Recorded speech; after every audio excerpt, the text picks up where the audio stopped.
എല്ലാവർക്കും നമ്മുടെ ഇന്നത്തെ ക്ലാസ്സിലേക്ക് സ്വാഗതം.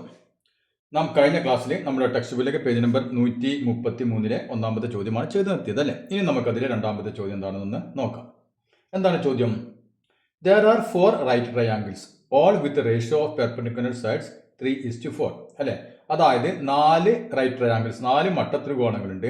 ഈ മട്ടത്രികോണങ്ങളിലെ പെർപെൻഡിക്കുലർ സൈഡ് എന്ന് പറയുന്നത് നമുക്കറിയാം ലംബവശങ്ങൾ അല്ലേ. ഈ വശവും ഈ വശവും ഇതിനെയാണ് നമ്മൾ പെർപെൻഡിക്കുലർ സൈഡ് എന്ന് പറയുക. കാരണം എന്താ, ഈ ആംഗിൾ 90 ഡിഗ്രിയാണ് അല്ലേ. അപ്പൊ ഈ ലംബവശങ്ങൾ അവയുടെ റേഷ്യോ നമുക്ക് തന്നിട്ടുണ്ട്. എന്താണ്? 3:4 അല്ലെ. ഇപ്പൊ 3:4 ആണ് ഈ ലംബവശങ്ങൾ തമ്മിലുള്ള റേഷ്യോ. അതായത് ഇപ്പൊ നോക്കിയാൽ ഇതിപ്പോ ഇവിടെ നമ്മൾ ഇത് 3 ആണെങ്കിൽ ഈ വശത്തിലായിരിക്കും 4 ആയിരിക്കും അല്ലെ. ഇതാണ് അവർ തമ്മിലുള്ള റേഷ്യോ. ഇനി എന്താണ് പറഞ്ഞിട്ടുള്ളത്? One more information about each triangle is given below.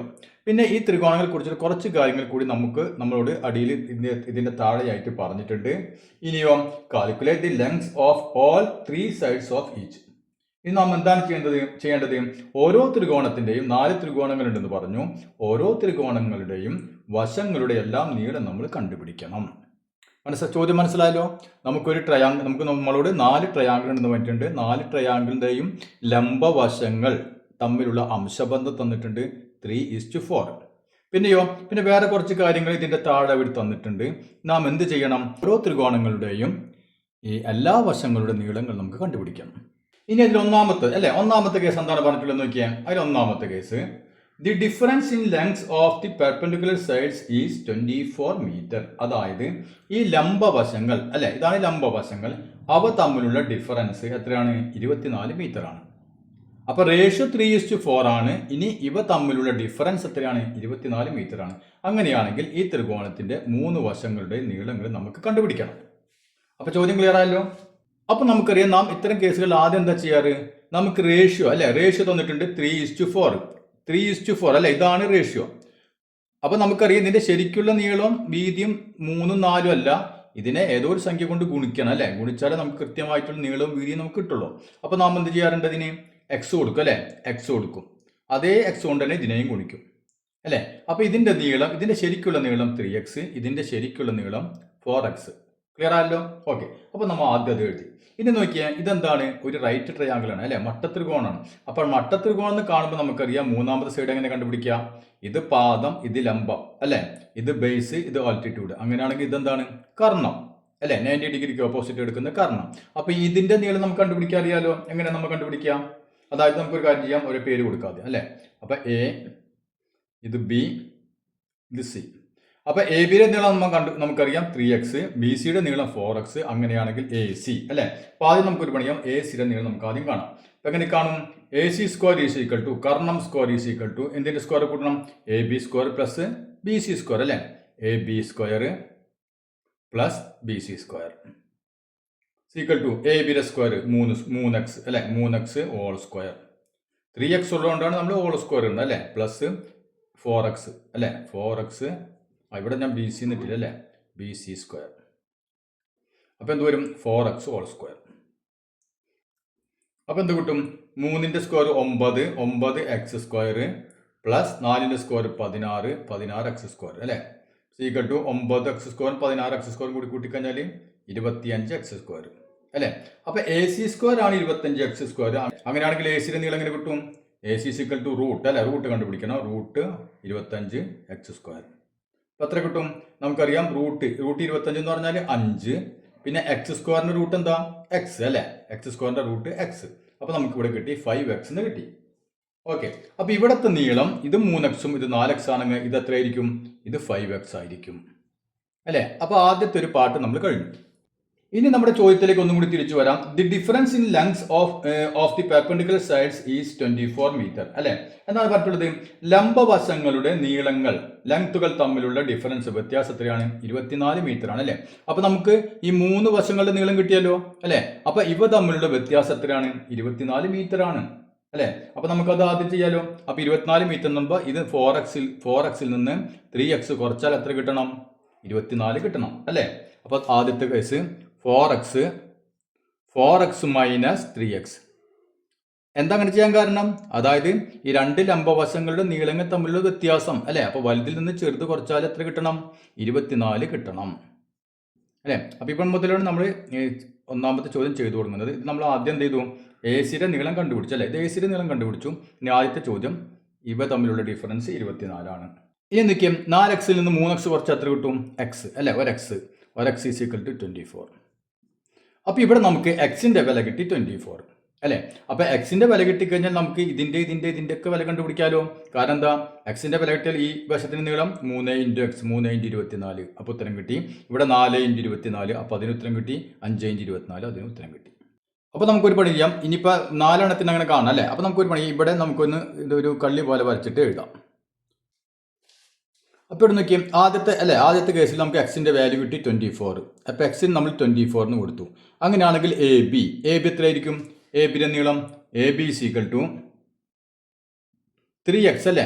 3x അതായത് 3 × x 24 എത്ര കിട്ടും? 72 അല്ലേ? 72. അപ്പോൾ ഇവിടെ നമുക്ക് 72 കിട്ടിയത് എ ബി. അപ്പോൾ എ ബി 72 കിട്ടി. ഇനി B C is equal to 4x അല്ലേ? അതായത് 4 × എക്സിൻ്റെ വാല്യൂ 24. അപ്പോൾ നമുക്ക് എത്ര കിട്ടും? 96 അല്ലേ? 96. ഇവിടെ ബി സിയുടെ നീളം കിട്ടി 96. ഇനി ഏതാ ഉള്ളത്? എ സി അല്ലേ? A C equal to 5x ആണ്. അതായത് 5 × x 24. അപ്പോൾ നമുക്ക് എത്ര കിട്ടും? 120 അല്ലേ? 120 ഗുണിക്കുമ്പോൾ 120. അപ്പോൾ എ സിയുടെ നീളം കിട്ടി 120. അപ്പോൾ ഈ നീളങ്ങളിൽ നമുക്ക് തന്നിട്ടുള്ള മീറ്ററിലാണ് അല്ലേ? മീറ്ററിലാണ്. കാരണം എന്താ? 24 മീറ്റർ കുറവാണ് തന്നിട്ടുണ്ട്. അപ്പോൾ ഇതൊക്കെ എന്ത് ചെയ്യാം? ഇതിൻ്റെ നീളമൊക്കെ മീറ്റർ അല്ലേ? ഇപ്പോൾ ഇവിടെ നമുക്ക് സ്ഥലം ഇല്ലാത്തതുകൊണ്ട് ഇവിടെ എഴുതണില്ല. അപ്പോൾ ഇതൊക്കെ മീറ്ററിലാണ്. ഓക്കെ, അപ്പോൾ ഒന്നാമത്തെ കഴിഞ്ഞു അല്ലേ? ഇനി നമുക്ക് രണ്ടാമത്തെ നോക്കാം. The perimeter of the triangle is 24 metre അല്ലേ? ഇനി അടുത്ത ട്രയാങ്കിൾ അതിൻ്റെ കേസ് പറയാണ്. ത്രികോണത്തിൻ്റെ പെരിമീറ്റർ എത്രയായിരിക്കണം? 24 മീറ്റർ ആയിരിക്കണം അല്ലേ? ആ പെരിമീറ്റർ അതായത് ചുറ്റളവ് 24 ആയിരിക്കണം അല്ലേ? ചുറ്റളവ് എന്ന് പറഞ്ഞാൽ നമുക്കറിയാം 3 വശങ്ങളും കൂടി കൂട്ടുന്നതാണല്ലോ ചുറ്റളവ് അല്ലേ? അതായത് ഇത് ഈ 3 വശം കൂടി കൂട്ടിക്കഴിഞ്ഞാൽ നമുക്ക് എത്ര കിട്ടണം? 24 കിട്ടണം. അതായത് നോക്കിയേ 3x + 4x അടുത്ത വശം 5x അല്ലേ? ഇതെല്ലാം കൂടി കൂട്ടിക്കഴിഞ്ഞാൽ 24 കിട്ടണം അല്ലേ? 24 മീറ്റർ കിട്ടണം. ഇപ്പോൾ നോക്കിയാൽ 3 × 4 7 7 5 12 അല്ലേ? അപ്പോൾ മൊത്തം 12x. അപ്പോൾ 12x ഈസ് ഈക്വൽ ടു 24. അങ്ങനെയാണെങ്കിൽ എക്സിൻ്റെ വില എത്ര വരും? x ഈസ് ഈക്വൽ ടു 24 ഇവിടെ × 12 എന്നുള്ളത് /12 അല്ലേ? 24/12 ഈസ് ഈക്വൽ ടു 2. അപ്പോൾ എക്സിൻ്റെ വാല്യൂ നമുക്ക് രണ്ടാമത്തെ കേസിൽ കിട്ടി 2 അല്ലേ? അപ്പോൾ 2 കിട്ടി എക്സിൻ്റെ വാല്യൂ. ഇനി എന്ത് കണ്ടുപിടിക്കണം? ഇനി ഒന്നിൻ്റെ നീളം കണ്ടുപിടിച്ചോ? A B. അങ്ങനെയാണെങ്കിൽ എ ബി എത്ര വരും? A B is equal to 3x ആണ് അല്ലേ? 3x ആണ്. അതായത് 3 × x എക്സിൻ്റെ വാല്യൂ 2. അപ്പോൾ 3 × 2 6. അപ്പോൾ 6 മീറ്റർ ആണ് നമുക്ക് എന്ത് കിട്ടാം? എ ബി കിട്ടുക അല്ലേ? അപ്പോൾ എ ബി 6. ഇനി അടുത്ത വശം നോക്കിയാൽ ബി സി എന്ത് വരും? ബി സി 4x ആണ് അല്ലേ? 4x ആണ്. അതായത് 4 × എക്സിൻ്റെ വാല്യൂ 2. അപ്പോൾ എത്ര കിട്ടും? 8. അപ്പോൾ 8 മീറ്റർ. ഇവിടെ ബി സി കിട്ടി 8 മീറ്റർ. ഇനി എ സി എന്താവും? A C is equal to 5x. അതായത് 5 × എക്സിൻ്റെ വാല്യൂ 2 ഈക്വൽ ടു 10 മീറ്റർ അല്ലേ? അപ്പോൾ ഇവിടെ 10 മീറ്റർ. അത് മനസ്സിലാവില്ലേ? വളരെ സിമ്പിളാണ് അല്ലേ? ഇനി നോക്കിയാൽ അതിൽ മൂന്നാമത്തെ കേസ് എന്താ പറഞ്ഞിരിക്കുന്നു? നോക്കിയാൽ മൂന്നാമത്തെ case the area of the triangle is 24 square metre അല്ലേ? അതായത് പരപ്പളവ് ത്രികോണത്തിന്റെ പരപ്പളവ് എത്രയായിരിക്കണം? 24 ചതുരശ്ര മീറ്റർ ആയിരിക്കണം അല്ലേ? അപ്പോൾ പരപ്പളവ് ഏരിയ എന്ന് പറഞ്ഞാൽ നമുക്കറിയാം. എന്താണ് ഏരിയ കാണുക? ഏരിയ എന്നാൽ ½ BH അല്ലേ? അതായത് ഇവിടെയൊക്കെ ഏരിയ നമുക്ക് തന്നിട്ടുണ്ട്. എത്രയായിരിക്കണം? 24 സ്ക്വയർ സെന്റിമീറ്റർ അല്ലേ? Square metre square. നമുക്ക് ത്രികോണത്തിന്റെ ഏരിയ എങ്ങനെ കണ്ടുപിടിക്കാം? ½ BH അല്ലേ? ½ BH. അപ്പോൾ ½ BH ആണ് 24. അപ്പോൾ ഇവിടെ നോക്കിയാൽ ½ × അല്ലേ? ½ × ബേസ് എത്രയാണ്? ബേസ് ഇത് അല്ലേ? ബേസ് ഇതാണെങ്കിൽ h ഇത് അല്ലേ? അപ്പോൾ ബേസ് 4x h 3x ശരിയല്ലേ? അപ്പോൾ ½ × 4x × 3x h 3x അല്ലേ? അപ്പോൾ half into 4x into 3x അത് എത്രയാണ് 24 ആവണം. പിന്നെ നോക്കിയേ നമുക്കിവിടെ 2 ഉണ്ട്, ഇവിടെ 4 ഉണ്ട് അല്ലേ. ഇതിനെ ഡിവൈഡ് ചെയ്യുമ്പോൾ എത്ര വരും? 4 എത്ര 2 ഉണ്ട്? 2 2 ഓക്കെ അല്ലേ. ഇപ്പം നമുക്ക് എന്ത് കിട്ടി? 2x ഇൻറ്റു 3x അല്ലേ. ഇപ്പം 2 into 3 6, x into x x square, തെറ്റിക്കരുത് എക്സ് സ്ക്വയർ. അപ്പോൾ ഇവിടെ എന്ത് തോന്നുന്നു? 6x സ്ക്വയർ അല്ലേ. 6x എന്തെന്ന് കിട്ടി? 6x square is equal to എത്ര കിട്ടി?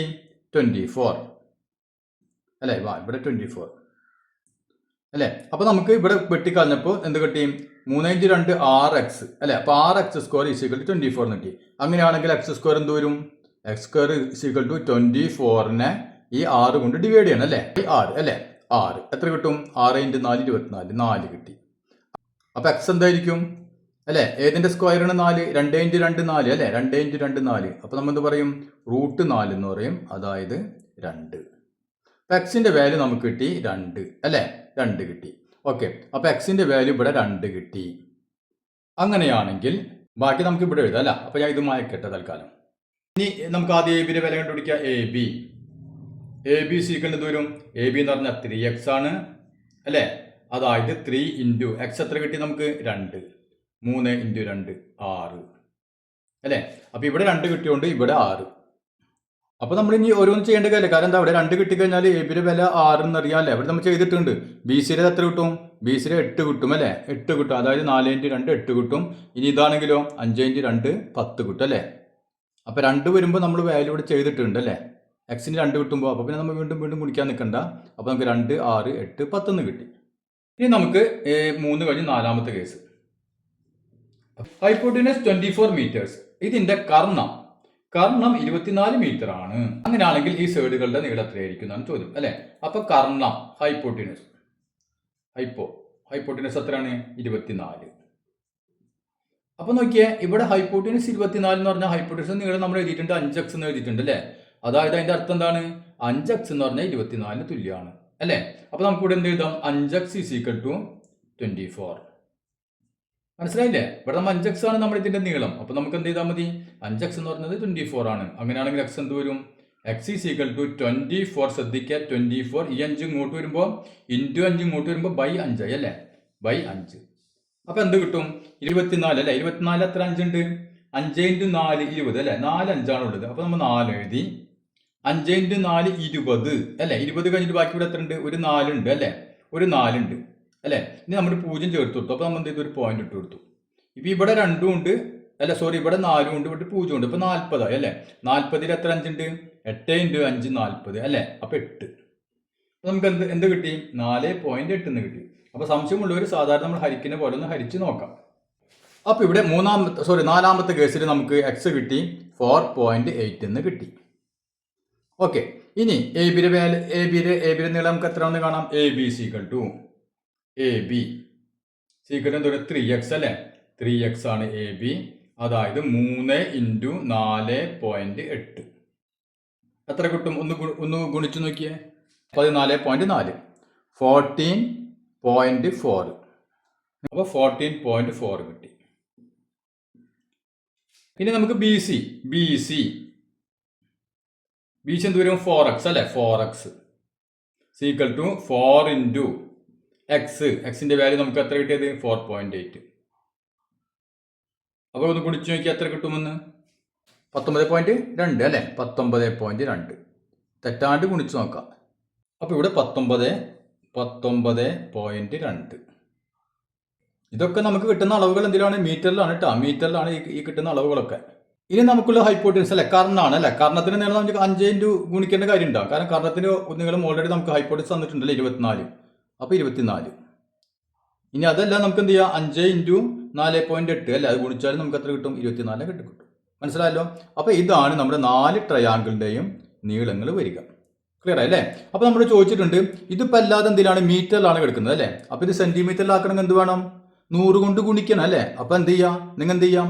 ഓരോന്നിനും 2 0 കൂടി ചേർത്ത് കൊടുക്കുക. അപ്പോൾ ഇവിടെ 2 0 ചേർക്കുക. അപ്പോൾ 2400 അല്ലേ. 72 2 0 ചേർത്ത് കൊടുക്കുക. ഇതിന് 2 0, ഇതിന് 2 0, ഇതിന് 2 0, ഇതിനൊക്കെ അങ്ങനെ ചേർക്കുക. പക്ഷേ ഇവിടെ വരുമ്പോൾ എന്ത് ചെയ്യണം? 4.8 ഇവിടെ 2 0 ചേർക്കലല്ല, ഇവിടെ പോയിന്റ് ഉണ്ട് അല്ലേ. പോയിന്റ് ഉണ്ട്. അതുകൊണ്ട് എന്ത് ചെയ്യുക? ഇതിന് 100 കൊണ്ട് ഗുണിക്കുമ്പോൾ എന്ത് വരും? 4.8നെ 100 കൊണ്ട് ഗുണിക്കണം അല്ലേ? 100 കൊണ്ട് ഗുണിച്ചാൽ നമുക്ക് സെൻറ്റിമീറ്റർ ആവുള്ളൂ. അപ്പോൾ അതിന് എന്ത് ചെയ്താൽ മതി? ഈ പോയിന്റ് ഇങ്ങോട്ട് നീക്കണം അല്ലേ? പോയിന്റ് ഇങ്ങോട്ട് നീക്കണം. അപ്പോൾ നോക്കിയാൽ 10 കൊണ്ട് ഗുണിക്കുകയാണെങ്കിൽ ഒരു സ്ഥാനം നീങ്ങണം. ഇത് 100 കൊണ്ടാണ്. അപ്പോൾ എന്ത് ചെയ്യാം? ഒരു 0 കൂടി ചേർത്ത് കൊടുക്കാം അല്ലേ? അപ്പോൾ എന്ത് വരും? 480 അല്ലേ? 480 എന്ന് വരും. അതുപോലെ ഇതൊക്കെ ചെയ്യാം അല്ലേ? അതുപോലെ 14.4 എന്ത് വരും? 14.4 നമ്മൾ 100 കൊണ്ട് ഗുണിക്കുക എന്തായിരിക്കും അല്ലേ? ഒരു സ്ഥാനം നീക്കി ഇനി ഒരു 0 കൂടി ചേർത്ത് കൊടുക്കുക. അപ്പോൾ 1440 എന്ന് വരും. മനസ്സിലായില്ലേ? അപ്പോൾ അതുപോലെ ചെയ്യാം. ഇനി ഇവിടെ എന്ത് വരും? ഇവിടെ ഒരു സ്ഥാനം നീങ്ങി ഇനി ഒരു 0 കൂടി ചേർത്ത് കൊടുക്കുക. അപ്പോൾ 1920 എന്ന് കിട്ടും. അത്രയും സെൻറ്റിമീറ്റർ. കണ്ട, സെൻറ്റിമീറ്റർ ആണ്. നമ്മൾ മീറ്ററിനെ സെൻറ്റിമീറ്ററിലാക്കുന്നു. ബാക്കിയുള്ളതൊക്കെ നമ്മൾ 0 ചേർത്ത് കൊടുത്താൽ മതി അല്ലേ? 2 0 ചേർത്ത് കൊടുക്കുക. ഇവിടെ ആണെങ്കിൽ അവിടെ 24 ആണ്. 24 ആണെങ്കിൽ എന്ത് ചെയ്യുക? 2 0 ചേർത്ത് കൊടുത്താൽ മതി അല്ലേ? അപ്പോൾ മനസ്സിലായല്ലോ. ഇനി നമുക്ക് അടുത്ത ചോദ്യം ഒന്ന് ചെയ്ത് നോക്കാം. The sides of 2 squares are in the ratio 3:4 അല്ലേ? അതായത് 2 സമചതുരങ്ങളുടെ അവയുടെ സൈഡുകൾ വശങ്ങൾ തമ്മിലുള്ള റേഷ്യോ എന്താണ് തന്നിട്ടുണ്ട്? 3:4 അല്ലേ? അതായത് ഈ സമചതുരത്തിന്റെ ഒരു വശം 3 ആണെങ്കിൽ ഇതിന്റെ വശത്തിലായിരിക്കും 4 ആയിരിക്കും അല്ലേ? 3:4 എന്ന റേഷ്യോ. ഇനി എന്താണ് പറഞ്ഞിട്ടുള്ളത്? What is the ratio of their areas? അങ്ങനെയാണെങ്കിൽ ഇവയുടെ ഏരിയ, അതായത് പരപ്പളവുകൾ തമ്മിലുള്ള റേഷ്യോ എന്തായിരിക്കും? അപ്പോൾ വശങ്ങൾ തമ്മിലുള്ള റേഷ്യോ നമുക്ക് തന്നിട്ടുണ്ട്. ഇവയുടെ ഏരിയകൾ തമ്മിലുള്ള റേഷ്യോ എന്തായിരിക്കും എന്നാണ് ചോദ്യം. ക്ലിയർ ആണല്ലോ? ഓക്കെ. അപ്പോൾ നമുക്ക് നോക്കിയാൽ ആദ്യത്തെ ഇത് നമുക്കറിയാം, ഇത് റേഷ്യോ ആണ് അല്ലേ? അപ്പോൾ നമുക്ക് ഇതിന്റെ നീളം എന്തായിരിക്കും വിചാരിക്കാം? എക്സ് അല്ലെ? ഒരു എക്സും കൂടി കൂട്ടി കൊടുക്കുക. അപ്പോൾ 3x 3x ഇതാണ് ഇതിന്റെ നീളം. ഇനി ഇതിന്റെ നീളമോ 4x. നമ്മൾ മുമ്പ് ചെയ്യാറുള്ള പോലെ തന്നെ അല്ലേ? റേഷ്യോ ആണ് 3:4. ഇത് റേഷ്യോ, വശങ്ങൾ തമ്മിലുള്ള റേഷ്യോ. അപ്പോൾ ഇതിന്റെ നീളം 3x ഇതിന്റെ നീളം 4x ആണെന്ന് വിചാരിച്ചു. ഇനി നമുക്ക് ഇതിന്റെ ഏരിയ അല്ലെ? ഇപ്പൊ ഏരിയ, ആദ്യത്തെ സ്ക്വയറിന്റെ ഏരിയ ഓഫ് ഫസ്റ്റ് സ്ക്വയർ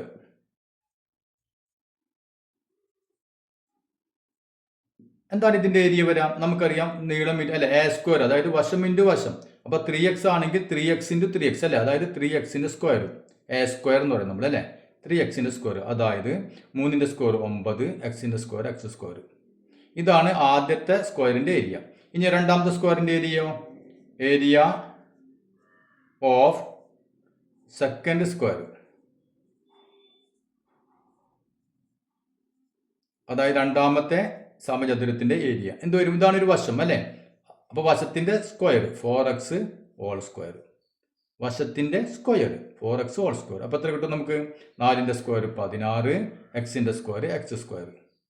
അപ്പോൾ നമുക്ക് രണ്ടെണ്ണത്തിന്റെ ഏരിയ കിട്ടിയല്ലേ? ഇനി റേഷ്യോ കാണാൻ എന്താ എളുപ്പമല്ലേ? ഇനി റേഷ്യോ, അവ തമ്മിലുള്ള റേഷ്യോ, അംശബന്ധം. ഈ ചെറിയ സ്ക്വയറിന്റെ ഏരിയ എത്ര കിട്ടി നമുക്ക്? 9x സ്ക്വയർ അല്ലേ? 9x സ്ക്വയർ ഈസ് വലിയ സ്ക്വയറിന്റെ ഏരിയ എത്ര കിട്ടി? 16x സ്ക്വയർ അല്ലേ? ഇതാണ് രണ്ടിന്റെ ഏരിയ. അപ്പോൾ നമുക്കറിയാം ഇവിടെ അംശബന്ധം വന്നു കഴിഞ്ഞാൽ നോക്കിയാൽ ഇവിടെ സെയിം ആയ സാധനം അപ്പുറം ഉണ്ടെങ്കിൽ നമുക്ക് കട്ട് ചെയ്ത് കളയാം അല്ലേ? കട്ട് ചെയ്ത് കളയാം. അപ്പോൾ ഇവിടെ x സ്ക്വയർ ഉണ്ട്, ഇവിടെ x സ്ക്വയർ ഉണ്ട്, പോയി. ബാക്കി എന്ത് വന്നു? 9:16. ഇനി 9:16 ചെറുതാക്കാൻ പറ്റുമോ? ഇല്ല അല്ലേ? 2 കൊണ്ട് ഡിവൈഡ് ചെയ്യാൻ പറ്റില്ല, 3 കൊണ്ട് പറ്റില്ല, 3 കൊണ്ട് ഇതിനെ പറ്റും, ഇതിനെ പറ്റില്ല, 2 കൊണ്ട് ഇതിനെ പറ്റും, ഇതിനെ പറ്റില്ല അല്ലേ? അപ്പോൾ അതായത് ഇതിനെ ഇനി നമുക്ക് ചെറുതാക്കാൻ പറ്റില്ല. അപ്പോൾ എന്താണ് റേഷ്യോ നമുക്ക് കിട്ടിയ അംശബന്ധം? 9:16. അപ്പോൾ രണ്ട് സ്ക്വയറുകളുടെ ഏരിയകൾ തമ്മിലുള്ള അംശബന്ധം എന്താണ്? 9:16. അപ്പോൾ നമ്മുടെ ഇന്നത്തെ ക്ലാസ് എല്ലാവർക്കും മനസ്സിലായെന്ന് കരുതുന്നു. ഇനി നമുക്ക് ഇതിലെ ബാക്കി ഭാഗങ്ങൾ അടുത്ത ക്ലാസ്സിൽ ചെയ്യാം.